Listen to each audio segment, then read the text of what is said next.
Rome woke beneath a golden sun that seemed determined to bless the day. Church bells carried through narrow streets, spilling over cobblestones where tourists stopped to admire bridal cars lined with flowers. For most, it was a morning of romance, a scene out of a postcard. For Isabella, it was a battlefield she hadn't chosen. Her reflection trembled in the hotel mirror. The lace veil framed her face delicately, yet all she saw was a stranger, pale, tight-lipped, eyes clouded with doubt. Do I look happy enough? Do I look like someone they can finally accept? She inhaled sharply, forcing her chest to rise against the tight corset. Her maid of honor fussed with the dress, but Isabella barely heard her. "Almost ready," came Marco's voice, muffled through the door. She froze, then forced brightness into her reply. Almost. Marco was warmth, her anchor in this storm. From the moment they met at university, his laugh had disarmed her. His kindness made her feel seen, in ways she'd never known. But marrying him meant marrying into the Ricci family, and that came with shadows she could not escape. Downstairs, those shadows waited. Giovanni Ricci, Marco's father, leaned on a cane polished to a military shine. His gaze was stern, assessing, the same look he gave rivals across boardroom tables.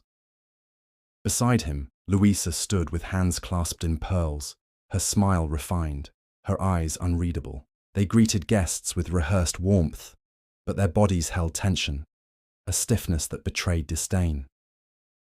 "They'll ruin this day if you let them," Isabella whispered to herself, gripping her bouquet tighter.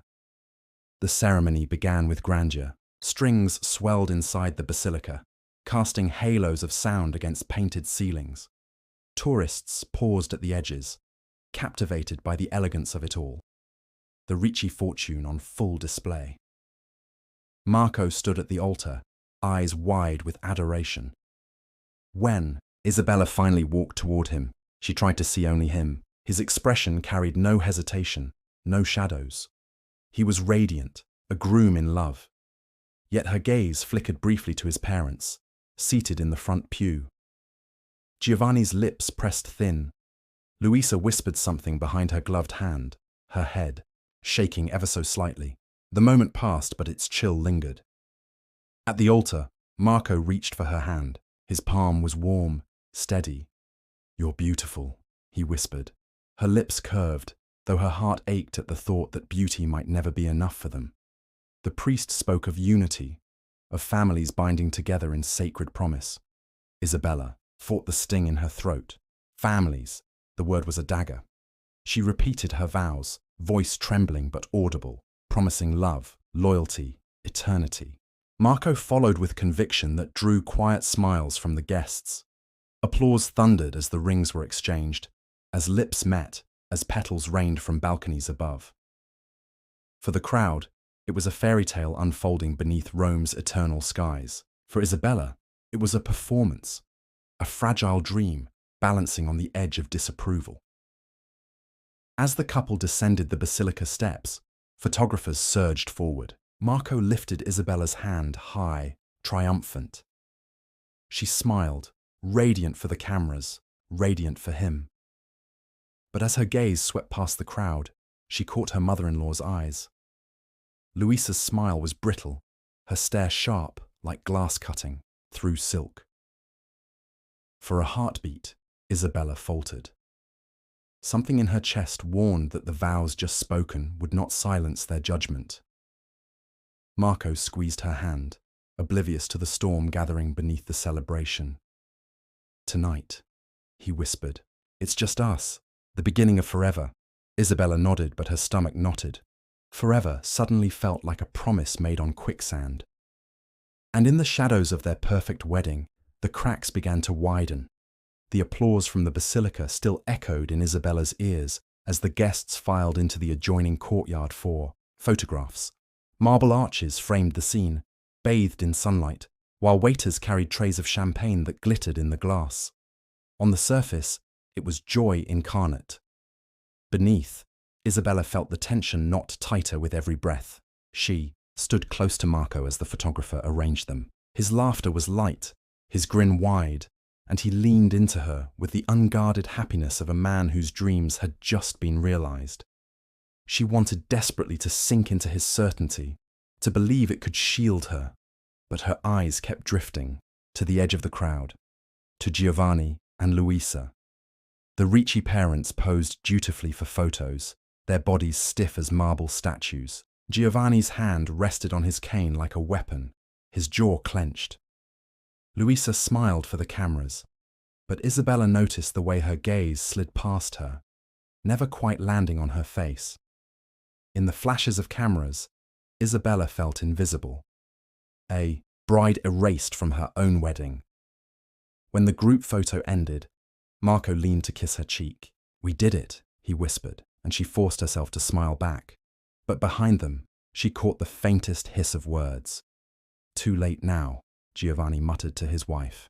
"Not too late," Luisa replied softly, her voice sharpened with conviction. Isabella's chest constricted. Not too late for what? The phrase replayed like a curse. She tried to shake it, but it clung, settling into the pit of her stomach. Inside the reception hall, the grandeur continued. Crystal chandeliers shimmered overhead, the tables overflowing with roses and gold-trimmed china. Guests raised glasses, in toasts, laughter filling the air, and Marco glowed at the center of it all. Isabella sat beside him, smiling when expected, nodding at kind words from friends and cousins, but her mind kept circling the whispers she had overheard.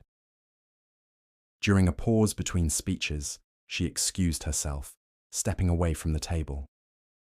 The music dimmed as she moved into the hall's quieter corners. She needed air, distance, clarity, yet even here, shadows followed. By the doorway, Giovanni leaned close to Luisa, speaking in hushed tones. Isabella strained to hear, her heartbeat loud in her ears. "We should have stopped this," Giovanni muttered, anger woven into his words. Luisa's reply was calm, deliberate. "We still can. Tonight, we'll make him see reason." Isabella's throat went dry. Her grip on her glass tightened until it threatened to shatter. Their words weren't vague disapproval anymore. They were plotting. She returned to the table, her smile stretched thin, her body trembling beneath layers of silk. Marco didn't notice. He was laughing with a friend, toasting again, celebrating the night he had dreamed of. His parents' conspiracy hung invisible above him like a storm cloud only Isabella could see. "Are you all right?"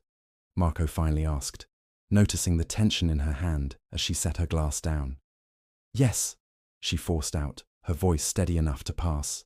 "Just overwhelmed." He kissed her knuckles, oblivious. "That's love.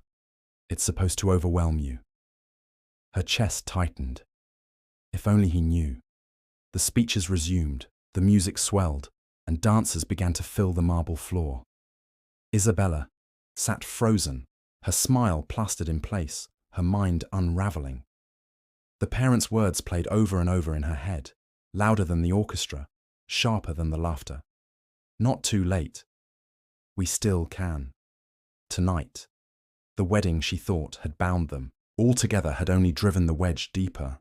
The celebration blurred around her as suspicion burned like fire beneath her ribs. And as the night deepened, she realized the vows she had spoken hours ago might already be under siege. The clinking of glasses rose in waves as another toast was called. Guests stood in glittering gowns and pressed suits, their voices warm with joy, their laughter swelling beneath the chandeliers. The orchestra played a soft waltz, but Isabella heard none of it. Her ears still rang with Luisa's whispered words. We still can. Tonight. She lifted her champagne flute with the rest, her hand steady only through sheer will. Marco, flushed with happiness, beamed at her before downing his drink in a single swallow. He had no idea.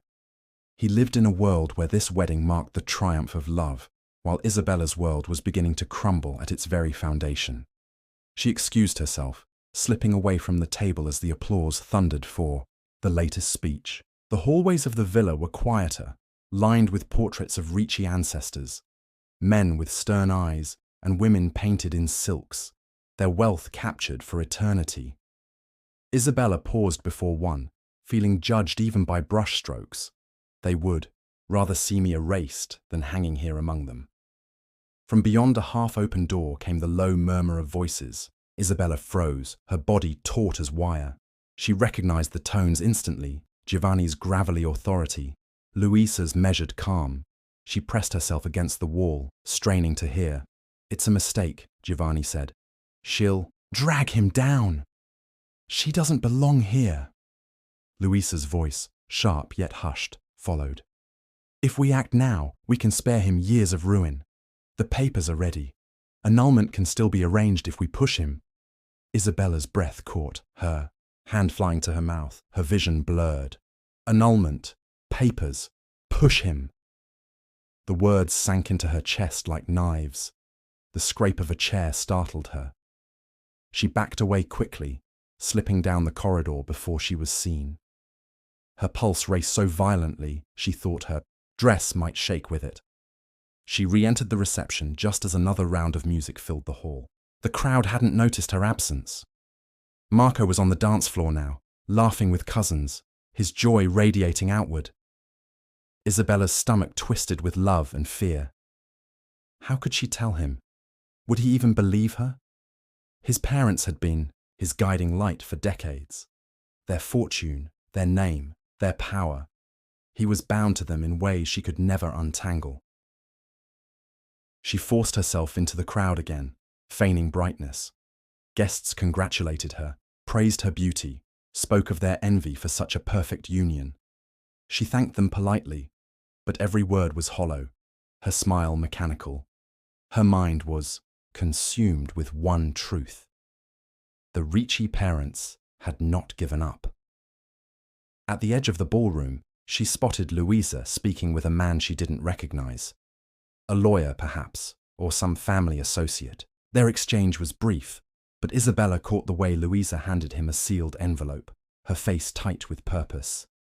The orchestra swelled as Marco returned to her, sweat on his brow, laughter still spilling from his lips. "Dance with me," he said, taking her hand. She tried to resist, her body heavy with dread. "Marco, He pulled her gently toward the floor. "One dance. For us." The guests cheered as he spun her under the lights. For a moment, as his hand pressed against her back, and his smile searched only for hers, she almost let herself believe again. Almost. But then she saw Giovanni across the room, leaning on his cane, eyes locked on her with a hardness that stripped, the music of joy. His lips moved, a whisper to his wife, and though Isabella couldn't hear it, she knew. She knew those whispers were daggers meant for her. The dance ended in applause. Marco kissed her hand with pride, but Isabella's gaze lingered over his shoulder, back to the shadows where his parents conspired. Her chest rose and fell sharply. The champagne still burned in her throat, heavy and bitter. The night was young, but already she understood. She was dancing on the edge of betrayal, and somewhere beyond the music, beyond the toasts and laughter, the storm waited. The ballroom had grown suffocating. Heat from the chandeliers pressed down, mingling with perfume and laughter, until Isabella felt she could hardly breathe. The music spun faster, guests twirled across the marble floor, and Marco disappeared once more into a whirl of relatives and friends. She slipped quietly toward the side door, clutching her skirts as if fleeing a fire. The villa's garden stretched into the Roman night, bathed in silver moonlight. Fountains whispered softly, ivy climbed the stone walls, and roses perfumed the cool air. Here, away from the orchestra and clamour, Isabella thought she might find her balance again, but silence could be as cruel as noise. It left room for the words she'd overheard to echo in her skull. "The papers are ready, not too late. Annulment." Her hands trembled against the stem of her bouquet until petals fell, scattering across the gravel path. She pressed her palms together, whispering, "It's just in my head. It has to be." "Congratulations," a voice said suddenly. Isabella startled. One of Marco's bridesmaids, Chiara, emerged from the shadows with a smile and a glass in hand. She was young, radiant, tipsy from too many toasts. "You look like a dream," she said warmly.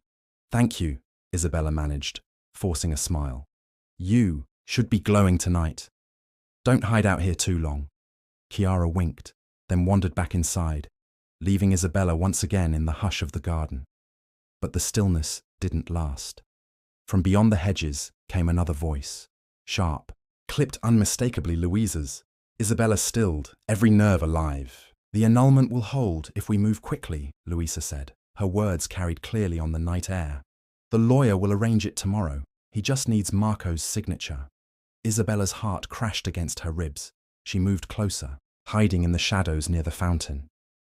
Another voice, lower, followed. "Giovanni.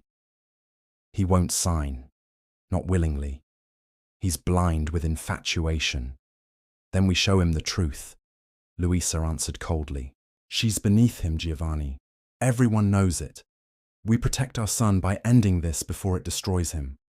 The cruelty of it cut deeper than any blade. Isabella gripped the fountain's stone edge so tightly her nails split. Beneath him. Everyone knows it. She imagined the envelope she had seen earlier, the whispers in the hall, the letter hidden in Marco's jacket pocket. Pieces clicked together in her mind, painting a picture she could no longer dismiss as paranoia. They were planning her erasure. Tonight, tomorrow, always. Her chest rose and fell rapidly. Tears pricked her eyes, but they did not fall. Instead, rage surged, bitter and hot, burning away the remnants of her wedding joy. "Enough," Giovanni muttered. "We'll speak to him before the night is done. This charade ends." Their footsteps crunched on the gravel as they moved back toward the villa. Isabella sank to her knees behind the fountain, pressing her fist to her mouth to stifle a sob. The moonlight caught the wetness in her eyes, glistening like shards of glass. Marco's voice carried faintly from inside, calling her name with laughter. He was waiting for her, ready to continue their celebration, oblivious to the trap tightening around them both. Isabella rose slowly, wiping her face, forcing her breath into rhythm. She adjusted her veil, smoothed her gown, and began walking back toward the glowing hall. Her movements were graceful, almost serene, but inside her a storm had broken loose. For the first time, she no longer felt like the bride of a fairy tale. She felt like a cornered animal, every instinct screaming survival. And as she stepped back into the ballroom's golden light, she knew, tonight, something would break. The ballroom welcomed her back with golden light and swelling music, but Isabella felt no warmth in it. Each chandelier shimmered like a cruel eye watching her, each burst of laughter like a blade against her skin. She smiled where she had to, accepted congratulations, even swayed half-heartedly in Marco's arms when he pulled her to the dance floor. But inside she was hollow, every thought consumed by the words she had just overheard in the garden. The annulment will hold. Tomorrow. Beneath him. Her body moved on instinct through the rest of the reception. She clinked glasses, accepted, kisses on her cheek, endured endless well-wishes. Marco was radiant beside her, drunk on joy, his arm draped proudly around her waist. He didn't notice how her hand trembled against his. He didn't see the shadows thickening in her eyes. Hours later, when the final song faded and the last, guests departed into the Roman night. Isabella followed Marco up the sweeping staircase of the villa.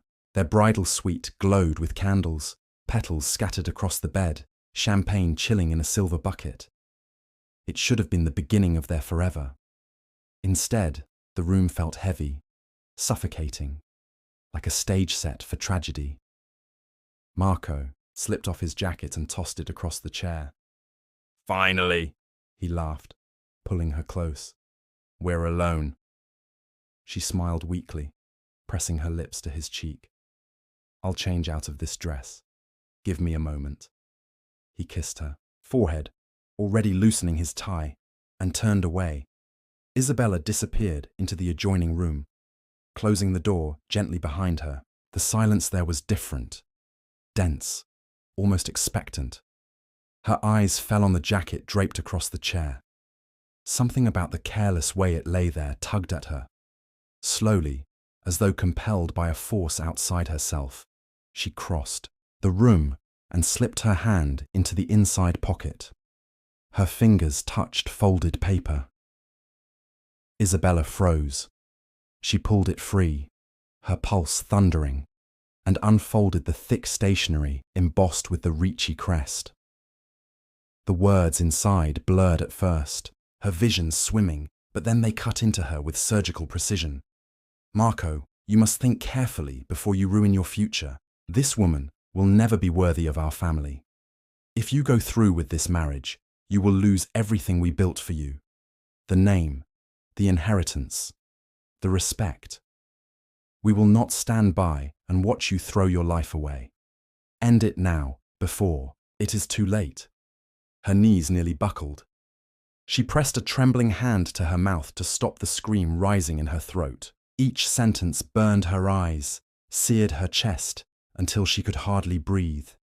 They hadn't just whispered about ending her marriage.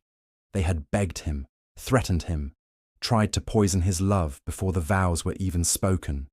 And Marco had carried this letter in his pocket, close to his heart, as he stood beside her at the altar. Did he read it? Did he hesitate? Did he consider obeying them? Her vision blurred with tears. She clutched the letter tighter, crumpling it in her fist until the paper tore. Heat spread through her veins, sharp and unrelenting. The humiliation of their judgment, the sting of their rejection, the terror that even Marco's love might not be enough. It all fused into a single, overwhelming current. Isa, Marco's voice came through the door, muffled but warm, tinged with anticipation. Are you all right? She stuffed the letter into the drawer of the vanity, forcing her voice steady. Yes, just fixing the veil. There was a pause, then his easy laughter. Hurry, the champagne's getting warm. Isabella stared at her reflection in the mirror, her face pale, streaked with tears. The veil framed her like a crown of thorns. Behind her eyes, fury smouldered. This was supposed to be her night of promise, her triumph over doubt. Instead, it had become a cruel theatre of betrayal. And now she understood. They would not stop. Giovanni and Luisa would never relent. Not tomorrow, not ever. The letter was proof, inked in their own words. Proof that her love was under siege. Proof that her place in Marco's world was fragile, conditional, always at risk of being ripped away. Her hand closed into a fist on the vanity. For the first time, a dark thought flickered at the edge of her mind, a thought she had never dared before. If they wanted to end her, perhaps she would have to end them first.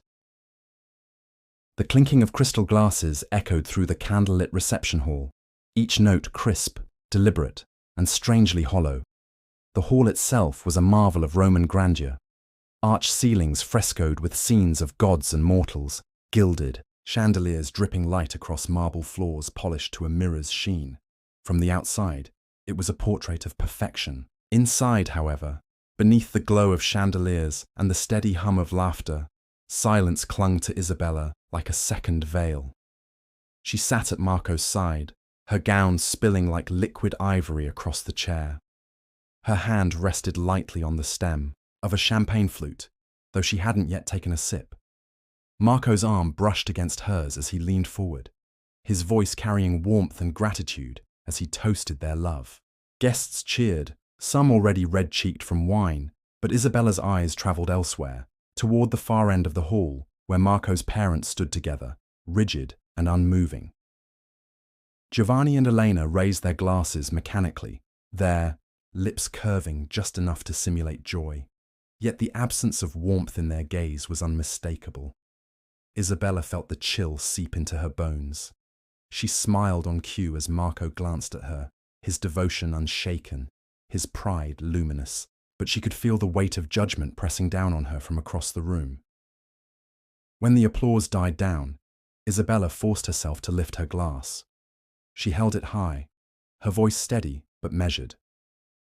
"To family," she said, the words chosen with surgical precision. A ripple of approval ran through the crowd, yet the air around the table where Giovanni and Elena sat remained still, as though her words had not reached them. The first sip burned, not from the champagne but from the silence that followed. She placed the glass down, her fingers trembling, ever so slightly.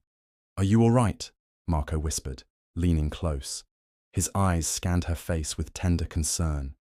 "Just nerves," she replied softly, masking the storm within. She turned back to the room, willing herself to appear serene.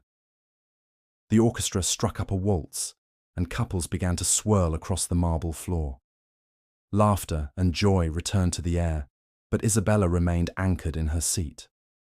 Her gaze kept drifting, unable to free itself from the shadowed corner where Giovanni and Elena lingered like statues, their expressions unreadable. When Marco pulled her gently to the dance floor, she obliged, her body moving with his in practiced elegance.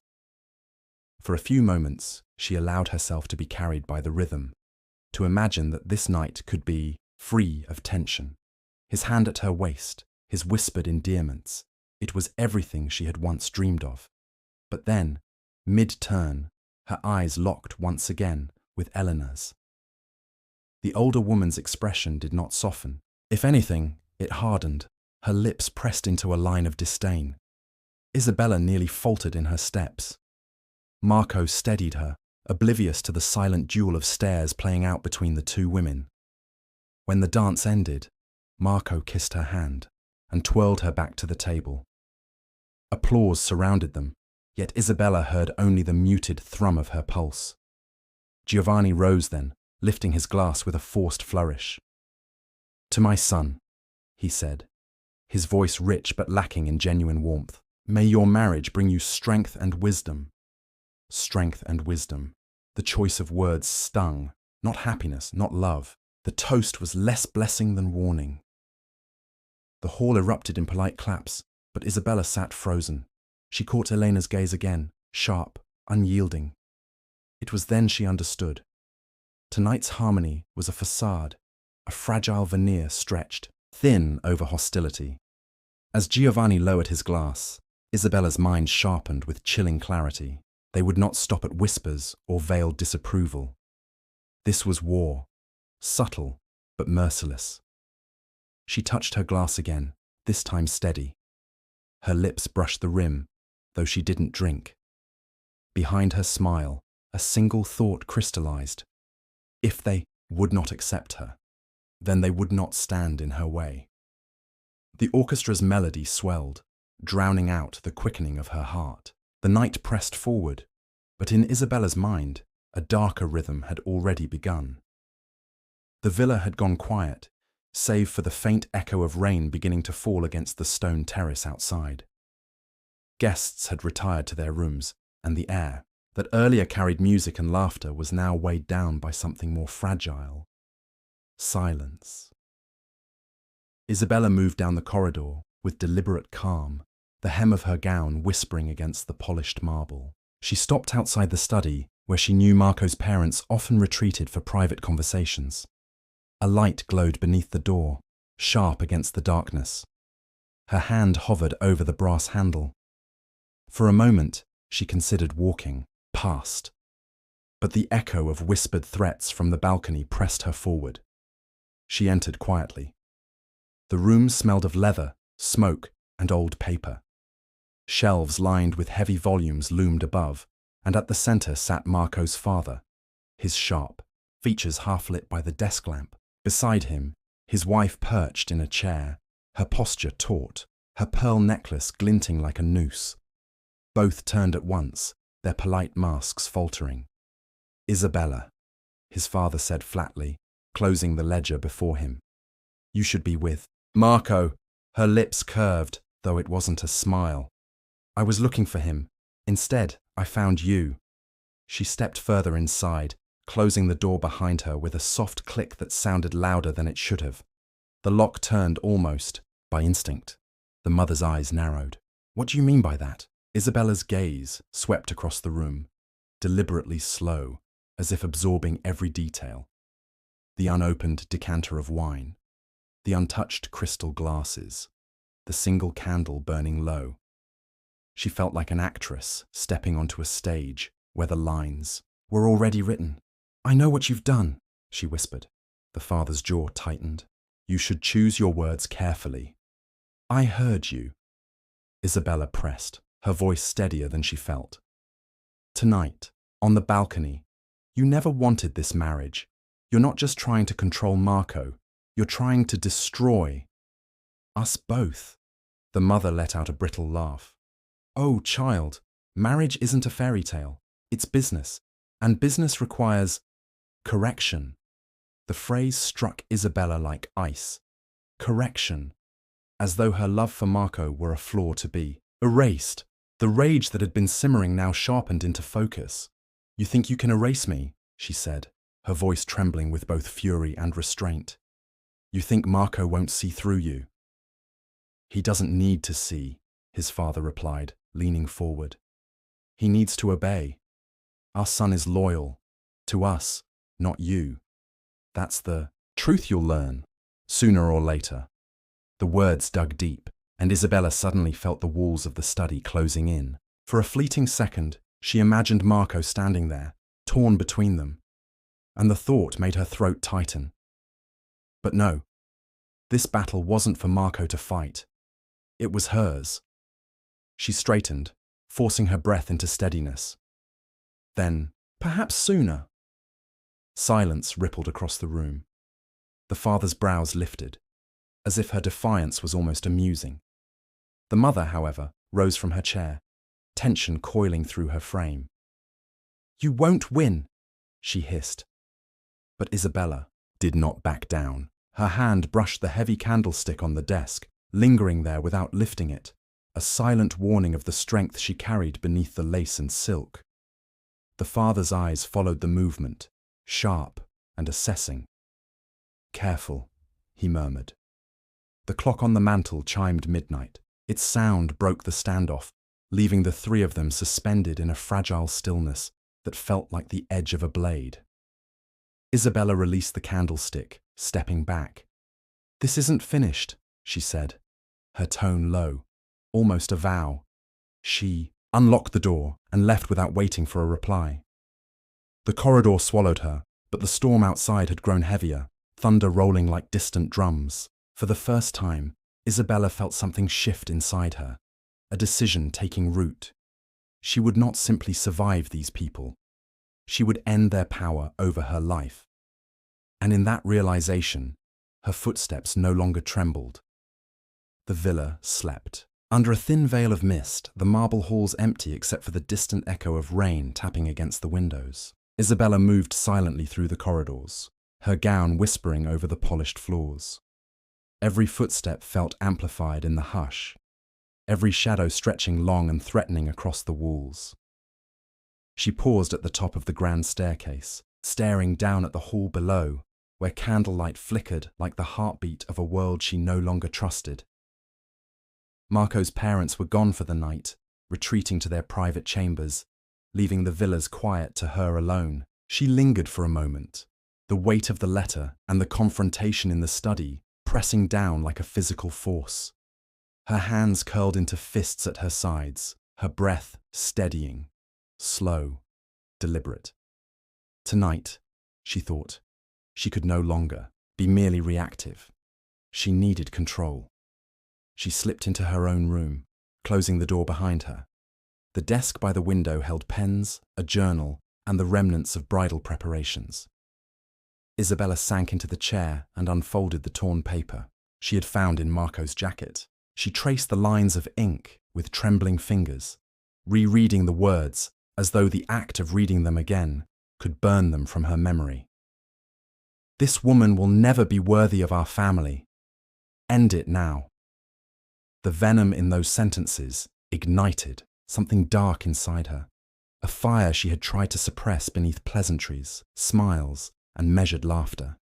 But tonight, in the solitude of her room, the fire became a cold, precise engine of purpose. She took a deep breath and allowed herself to imagine. First, she pictured confronting them, letting every word of anger and accusation spill forth. That was satisfying in theory, but ineffective. Words alone would not break their control, would not undo the years of manipulation and looming threats. Her mind sharpened, turning to the tools at her disposal. The villa's layout was familiar. She knew the hallways, the side doors, the servants' routines. She had studied the candles, the staircases, the placement of keys. Everything they had assumed gave them power, now gave her opportunity. Every secret hallway and locked study became a vector of possibility. She paused, staring out the window at the moon-drenched garden. The fountains glimmered silver, the hedges cast long, skeletal shadows, and the night air smelled of roses and damp stone. This, she realized, could become an ally. Her thoughts sharpened further. They've planned against me. They've tried to erase me before the marriage is even a day old. If they succeed, Marco loses both of us, and I lose myself. The calculation was swift, cold, precise. Survival was no longer enough. Tonight demanded strategy. Isabella began to outline it in her mind, step by step. She would observe, wait for vulnerability, exploit every crack in their vigilance. She would not act out, of blind rage, but with careful timing. Patience would be her weapon. Shadows would be her accomplice. And above all, she would protect Marco, in her own way, from ever learning of their scheming until the moment she was ready to strike. Her reflection in the mirror stared back at her, pale and unbroken, the veil of lace framing her like armor. She traced a line along the candlestick by her vanity, recalling the study confrontation. A small, innocuous object could be the beginning of the end if wielded with precision. The first faint sound of rain tapping harder against the window became a drumbeat echoing in her chest. Isabella exhaled slowly, letting the rhythm settle her mind. Her hands were steady now, her resolve crystallized. Every ounce of fear, every whisper of betrayal, every glance of contempt would be accounted for. Tonight, she would no longer be the passive bride, the one manipulated by her in-laws. Tonight, she became the architect of consequence. And in the stillness of the villa, the first sparks of her shadowed plan began to take shape. The villa had surrendered to silence. The final echoes of laughter and music from the earlier celebration had faded into a memory, leaving only the gentle drip of rain and the occasional sigh of wind through the garden hedges. Shadows stretched along the corridors, shifting and alive, as though the walls themselves were watching. Isabella moved carefully, her silk gown brushing softly against the floor, every step deliberate, every heartbeat measured. She paused at the top of the staircase, listening. The faint creak of a servant moving in the far wing reminded her that stealth was paramount. Marco's parents were asleep, or at least that was what she assumed. But she could not rely on assumptions anymore. Every word, every whispered plan she had overheard, demanded caution. Her first target was the study. The room that had become a stage of threats and subtle cruelty needed to be her advantage now. She opened the door with a soft click, the lock yielding smoothly under her practiced hand. The candle burned low, casting long, trembling shadows over the leather-bound books and polished wood. Isabella paused, absorbing the silence, letting it sharpen her senses. A glass of untouched wine sat on the desk, the scent of aged oak and grapes filling the air. She imagined her parents-in-law sitting here just hours before, plotting, scheming, confident in their power. Confidence could be undone with careful precision. She reached for the envelope she had found earlier, the inked threat still searing in her mind. She carefully refolded it, her fingers steady, and tucked it into her gown's hidden pocket. This was proof, leverage, a weapon, not merely a memory. Every word in that paper was a declaration of their intent, and she would use it if necessary. Outside, the rain had grown heavier, slapping against the terrace in rhythmic percussion. Isabella moved through the room, eyes scanning the floor, the shelves, the desk drawers. She needed an entry point, a subtle way to assert her control without alerting anyone prematurely. Timing was crucial. A misstep now could undo everything. Distant sounds startled her, a soft thud from the hallway. She froze, body pressed against the doorframe. Senses heightened. The world outside her mind had narrowed to a single point. The study, the envelope, the fragile advantage she now possessed. The thud repeated. Footsteps, light but deliberate. Isabella's chest rose and fell, but her hands did not tremble. She waited, calculating, letting the sound pass, and then slipped out of the study into the shadowed corridor. She moved like a wraith, following the layout of the villa she knew by heart. Each turn, each step, was chosen with precision, a mental map guiding her toward her next action. The parents' suite loomed ahead, the door slightly ajar. Candlelight flickered inside, casting long, menacing shadows that seemed to sway in rhythm with her pulse. She paused, listening for signs of life, for movement, for any hint that her intrusion would be noticed. All was quiet. She reached the handle and pressed her ear against the wood, the echo of her heartbeat loud in the silence. Her mind rehearsed the confrontation that could follow. What words she would say, how she would maintain the upper hand, how she would channel the rage that had been simmering for hours into control. Isabella exhaled slowly. The moment of action was near. The plan she had nurtured, shaped by fear and fury alike, was ready to unfold. Her reflection in the darkened window across the hall revealed a face both beautiful and merciless, a bride who had shed innocence and embraced resolve. The world beyond the villa had no relevance now. The storm inside, the storm outside, and the quiet, sleeping threats of those she had overheard were all that mattered. One careful step, one precise action, could tilt the balance entirely. Tonight, the line between victim and executioner would blur. And Isabella, standing at the threshold of consequence, understood with crystal clarity. She was no longer simply surviving. She was taking control. The corridor stretched ahead, empty yet full of possibility, shadows pooling around her as she moved silently forward. The villa lay in an almost unnatural silence, broken only by the intermittent drum of rain against the windows and the distant rumble of thunder. Candles flickered across the grand hallways, casting long, quivering shadows that seemed to move with purpose. Isabella's pulse was steady now, her breathing controlled, each step measured as she advanced through the corridors. She carried herself with a resolve forged from fear, betrayal, and a fury that had been months in the making, but crystallized tonight. The suite of Giovanni and Luisa Ricci was directly ahead. The envelope from earlier rested hidden in her gown, a testament to their arrogance and a key to her understanding of the threat they posed. She pressed herself against the wall, listening for movement, every nerve taut as a violin string.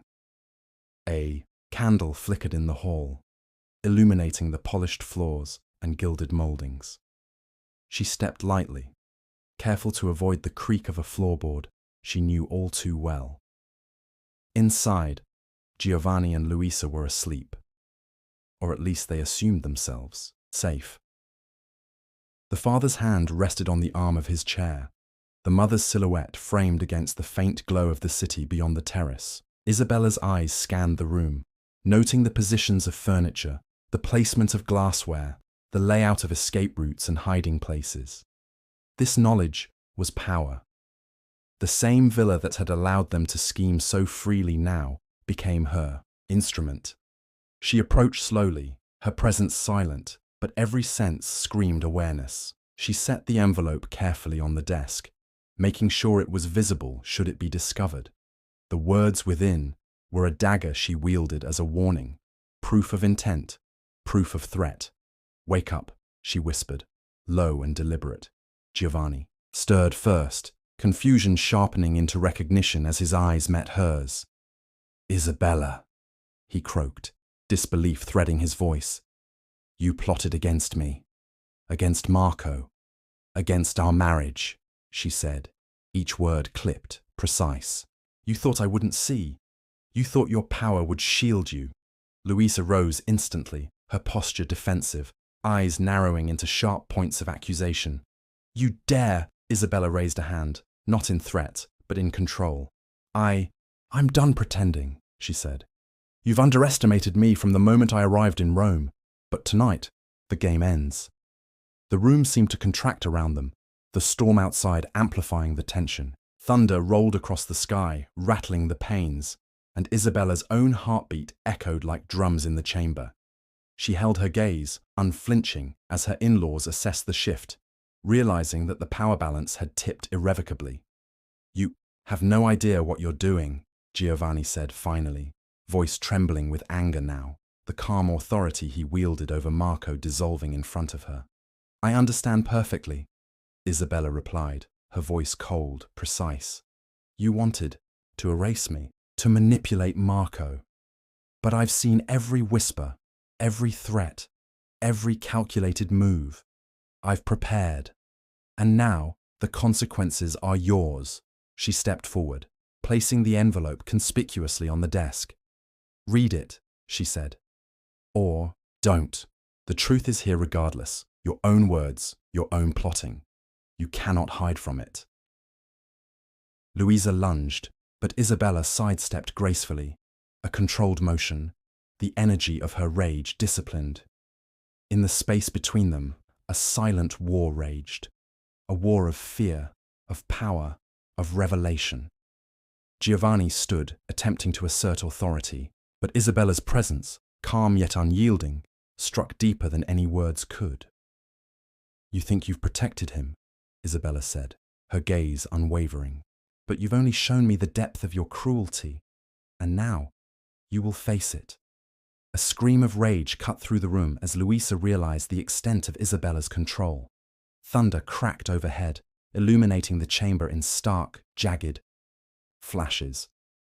Giovanni reached for her, but it was too late. Every plan they had made, every threat, was now laid bare. Isabella's eyes, alight with a cold, unyielding fire, were the last thing they saw before reality sank in. Their power undone, their schemes exposed, their authority shattered. Outside, the storm raged, washing over the villa in torrents of rain. Inside, Isabella stood, poised, triumphant, a bride transformed. The night had been meant to celebrate love, but it had revealed truth, betrayal, and the cost of underestimating her. She looked toward Marco, asleep in his chamber, blissfully unaware, and knew that her actions had preserved him, their marriage, and herself. The dawn would rise on a different Rome, a city that had witnessed promises, lies, and reckoning. Isabella's gaze lifted to the rain-slicked windows. The storm outside mirrored the tempest she had endured, and the calm after it would be hers. Tonight, she had survived. Tonight, she had claimed victory. The villa was quiet in a different way now. The storm had passed, leaving the night heavy, with damp stone and lingering shadows. Candles burned low in abandoned corridors, their flickering light casting uneven patterns on the walls. Outside, Rome's streets glimmered with puddles reflecting distant street lamps. But inside, the echoes of the previous night's chaos remained, a silent testament to what had occurred. Isabella moved through the halls alone, her gown catching faint light, the rustle of silk almost the only sound. Her steps were careful, deliberate, like a predator surveying a conquered territory. But beneath the calm, beneath the precision, a tremor ran through her chest. The exhilaration of victory was tempered by the weight of what she had done, by the recognition of the darkness she had embraced. In the study, she paused. The envelope lay discarded on the desk, edges curled and dampened by her earlier handling. She traced a fingertip across the inked words once more. Will never be worthy of our family. Her lips pressed into a thin line. The finality of their plotting contrasted sharply with the uncertainty she now faced. Victory had come, yes, but at a cost. From the terrace she could hear the faintest stir of servants arriving for morning duties, oblivious to the night's upheaval. The normalcy of their routines struck her as both absurd and comforting. Life outside her emotional storm continued, indifferent to the tempests of betrayal, revenge, and survival that had raged within these walls. Her thoughts drifted to Marco, sleeping peacefully in their chamber. He had no knowledge of the confrontation, of the threats, or of the careful, calculated actions she had taken to protect both him and their future. The thought brought a bittersweet pang. He would wake to a world subtly changed, the invisible, threads of control severed, yet he would remain untouched by the shadows that had dominated the night. Isabella's reflection caught in the mirror along the corridor. The bride she had been, innocent, hopeful, trusting, seemed distant, almost foreign.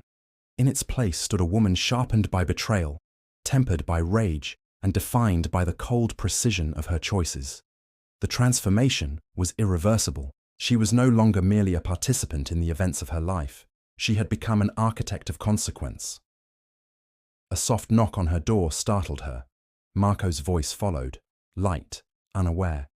"Isabella, are you awake? I wanted to make sure you're all right after last night." She turned, her expression serene, yet unreadable. "I'm fine," she said, her tone measured, almost casual. Yet beneath the calm lay 1,000 unspoken thoughts, each one a thread, connecting her actions to the night's outcome.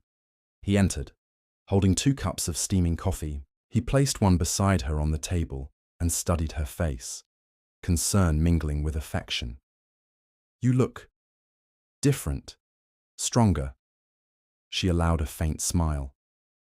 "Different isn't always bad," she replied. Her eyes held the weight of what she had endured, but she offered him only the surface, protecting him from the darkness that had seeped into every corner of the villa. They stood together at the window, looking out over the Roman skyline as the sun began to rise, casting warm hues. Over the city, the storm's aftermath painted the streets in reflections and ripples, a mirror to the turbulence that had defined the night. Isabella exhaled slowly, allowing herself a moment of quiet. The past could not be undone. The choices she had made, the violence she had avoided, but the power she had asserted had left an indelible mark. Yet in this fragile dawn, she recognized a truth she had long resisted. Control was hers now, and with it, the responsibility of shaping the life she desired, free from the manipulations that had once threatened to unravel everything. Marco's hand found hers, and for the first time since the wedding, she felt the tension begin to ease. The storm had passed outside, and a different kind of storm, a careful, deliberate, measured strength, had settled inside her. Tonight had tested her. Tomorrow, the world would see the bride of Rome, but Isabella knew the bride she had become was far more than anyone could imagine.